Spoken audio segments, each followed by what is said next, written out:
Senhor esteja conosco. Proclamação do Evangelho de Jesus Cristo segundo São Lucas. Naquele tempo, o povo estava na expectativa e todos se perguntavam no seu íntimo se João não seria o Messias. Por isso, João declarou a todos: eu vos batizo com água, mas virá aquele que é mais forte do que eu. Não sou digno de desamarrar a correia de suas sandálias. Ele vos batizará no Espírito Santo e no fogo. Quando todo o povo estava sendo batizado, Jesus também recebeu o batismo. Enquanto rezava, o céu se abriu. O Espírito Santo desceu sobre Jesus em forma visível como pomba. E do céu veio uma voz: Tu és o meu filho amado. Em ti ponho meu bem-querer. Palavra da salvação.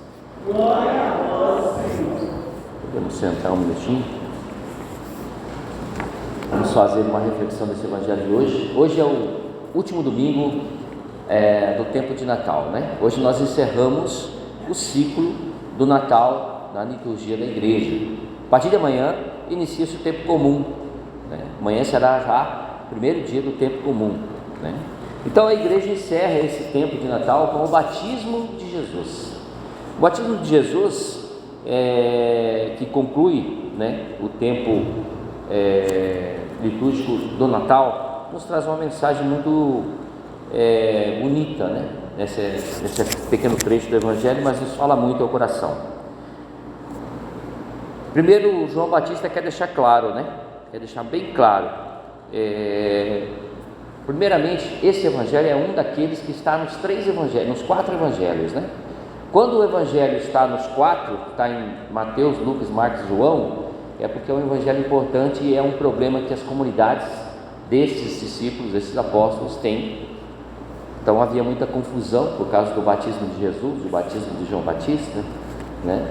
Então muitos ainda continuavam fazendo o batismo de João Batista, mesmo após a morte e a ressurreição de Jesus. Então, nesta preocupação, claro que cada um, se você pegar o evangelho de João, Marcos, Lucas, né, e Mateus, cada um escreveu direcionado à sua comunidade, ao seu problema. Todos narram o batismo de Jesus, cada um do seu jeito, direcionado ao problema que tinha naquele momento, né? Então, era um problema que realmente existia, e o batismo de Jesus é considerado pelos estudiosos um fato real, né, que realmente aconteceu ali, aquele fato real. E na preocupação de mostrar que Jesus é maior do que João Batista, porque muitos ficavam pensando, né, porque eles estavam esperando a vinda do grande Messias. A expectativa, como diz aqui o Evangelho, né, fala assim: o povo estava na expectativa. A expectativa era grande. Por quê? De um lado, o povo tinha os romanos, né, que cobravam altos impostos, caros impostos, que tiravam tudo que o povo tinha. Do outro lado, o povo tinha o poder religioso. O poder religioso também extorquia o povo, também tirava do povo, né, com as suas ofertas e tudo mais, seus holocaustos, seus sacrifícios. E também muitos eram excluídos, né, do reino de Deus. Muitos eram colocados fora, havia uma certa... eles eram oprimidos dos dois lados, por isso tinham pressa na vinda do Messias, por isso estava com aquela expectativa: tomara que ele venha logo para nos libertar, tomara que ele venha logo para nos tirar dessa situação, tomara que ele venha logo tirar-nos dessa escravidão que vivemos, sair da escravidão do Egito para sofrer agora uma nova escravidão, né? Que era uma escravidão na mão dos homens que estavam à frente, mesmo o poder romano tanto quanto o poder religioso, mestres da lei, fariseus, mestres da lei e sacerdotes, que começaram a impor, né, muitas regras, e tinha que fazer isso, tinha que fazer aquilo, e o povo era oprimido de ambos os lados. Então ficavam numa grande expectativa para que o Messias viesse logo, o prometido, aquele que viria, que foi anunciado no Antigo Testamento, que viria para libertar o povo deste cativeiro, desse novo cativeiro que se encontrava. Então, neste meio tempo, aparecia muita gente dizendo ser o Messias, para se aproveitar da pobreza, da dificuldade, da opressão que havia na época, para enriquecer, para ganhar dinheiro. para se aproveitar da doença, né, das pessoas doentes, das pessoas com dificuldades, para tirar deles, né, tirar do seu dinheiro e enriquecer a si próprio, se beneficiando e colocando tudo isso na boca de Deus. Vinham em nome de Deus, né, colocando-se como o Messias, e as pessoas, como estavam ansiosas pela vinda do Messias, muitos aderiam a essas pessoas, muitos aderiam a esses homens, né, que se diziam ser o Salvador. E aí colocavam, eles iam pedindo dinheiro, e essas pessoas iam dando dinheiro, e esses homens iam enriquecendo, né, com a religião, coisa que hoje não acontece, né, gente? Isso é só no passado. Então o povo sufocado pela exploração do Império Romano, e no Templo de Jerusalém, Roma cobrava impostos em excesso, né? O templo exigia ofertas, dízimos. Então aqui eram os impostos, ali eram as ofertas, dízimos e assim por diante, ia tirando tudo aquilo que o povo tinha, e eles caíam em muitas armadilhas e muitos homens. Por isso, esta afirmação, esse texto do batismo de Jesus está em todos os 4 evangelhos. Todas as comunidades enfrentavam a mesma situação, né? E haviam 2 lados. Primeiro, todos os impostores que apareciam, e no outro lado havia aqueles que pensavam: será que João Batista não é o Messias? Porque João Batista não exigia nada. João Batista vivia no deserto, como nós sabemos, e ali ele se alimentava de gafanhotos e mel, e não exigia dinheiro de ninguém. Então pode ser que ele seja o Messias.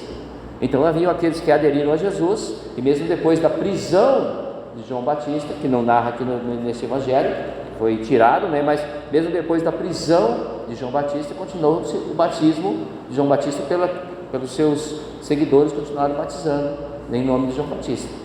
Então havia assim essa preocupação dos discípulos de apontar o batismo correto, de apontar o Messias, porque havia gente que duvidava, até porque Jesus foi se batizar. Então muitos pensavam assim: será que ele não é um pecador? Porque ele foi se batizar? Será que ele não foi? Ele se batizou no batismo de João, de penitência. Será que ele não é um pecador também? Então por isso os evangelistas colocaram no seu evangelho, os 4, este evangelho do batismo de Jesus, onde mostra a confirmação do próprio Deus, que confirma em Jesus o seu Filho. Então o batismo de Jesus não foi para receber o Espírito Santo, porque Jesus é o próprio Espírito Santo, é Deus. Jesus não veio receber o Espírito Santo, Jesus foi receber a confirmação de Deus: eis o meu Filho amado, em que ponho toda a minha afeição, ou como diz aqui, em que ponho o meu bem-querer. Então Jesus foi receber ali a confirmação do Pai. O próprio Deus confirma que Ele é o Messias.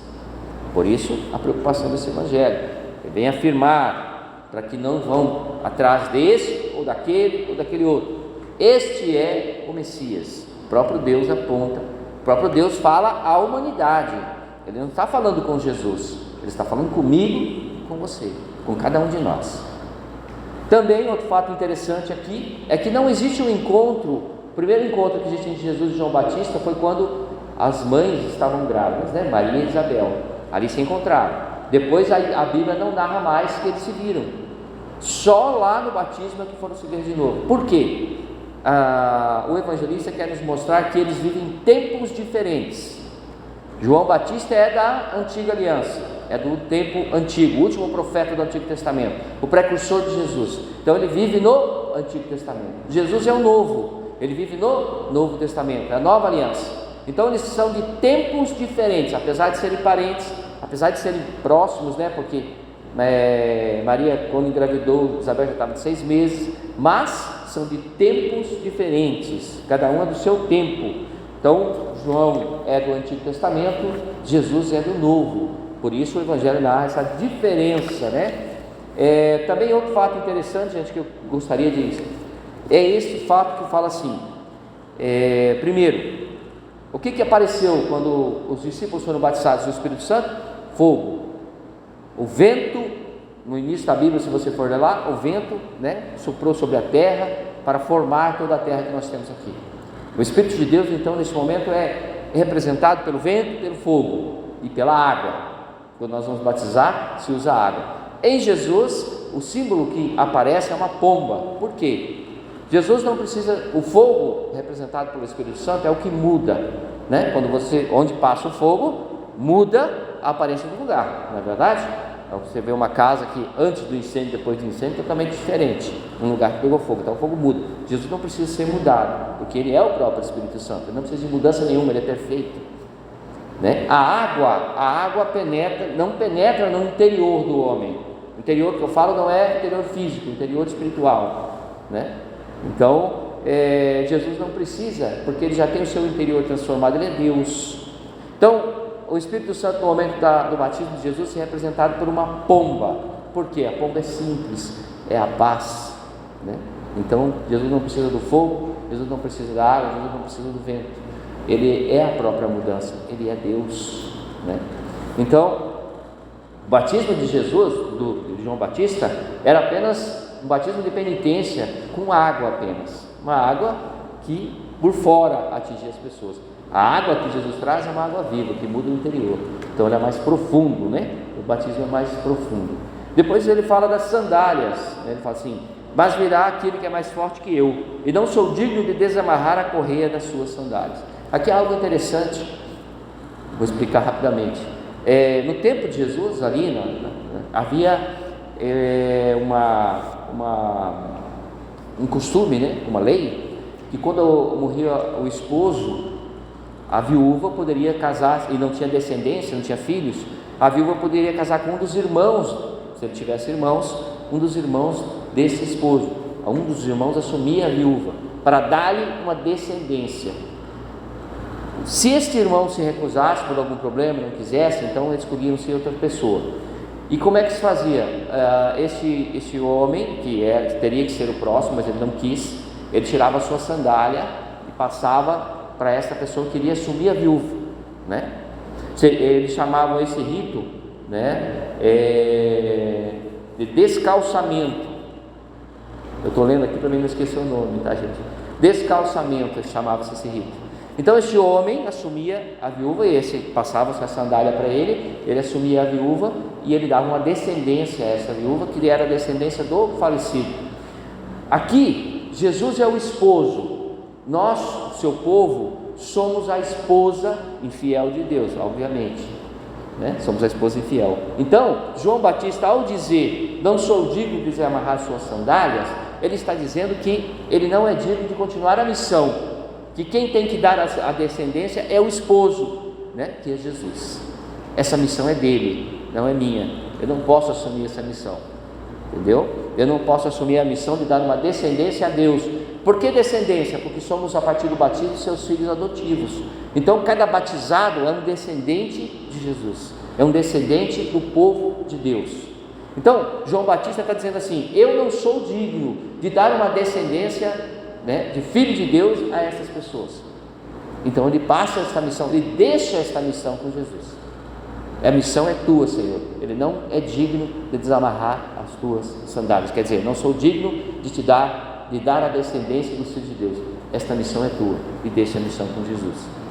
E Jesus tem a missão, através do batismo, de dar a descendência, né, de Deus a este mundo. Somos seus descendentes. A partir do batismo nos tornamos descendentes, filhos adotivos de Deus. E o Evangelho diz, continua, né? João Batista tem aqui a preocupação de não ser confundido, e que também, como disse no começo, cada discípulo de Jesus, com suas comunidades, tem a preocupação também de apontar para o caminho certo. Nós como batizados, nós, quando recebemos o batismo, nos tornamos filhos de Deus, somos filhos adotivos de Deus, somos da descendência de Deus, e recebemos também a missão do anúncio, mas um anúncio que aponta para Jesus.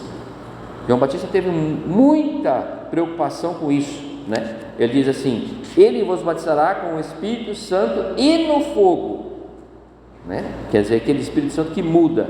Quando todo o povo estava batizando, Jesus também recebeu o batismo. Por que Jesus veio receber o batismo? Jesus ele governa de uma forma diferente.